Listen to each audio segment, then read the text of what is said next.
Well, typically I'll start with the sizes of the violin. There's 4 different sizes. There's a quarter size, half size, 3/4, and a full size violin.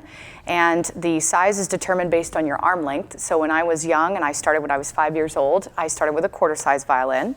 And throughout the years growing up, I had all different types and sizes. And then I got the full size violin when I was 13.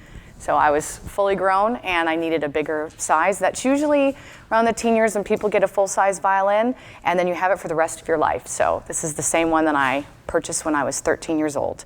And the violin is typically made of oak and maple wood, and the bow is made of oak and maple wood as well. It also has real horsehair. That's what the hair is made of. And for the frog, which is the handle of the bow, it's usually made with either ivory, ebony, or tortoiseshell. And mine is actually made from tortoiseshell. It also has a little real gold, which is spun here on the stick, and then you have gold here, here, and then here. So this little knob here is going to adjust the strength of the hair. You can either make it really, really loose, or if you want to tighten it up as much as you want, you just turn this and it pulls it together and makes it really tight.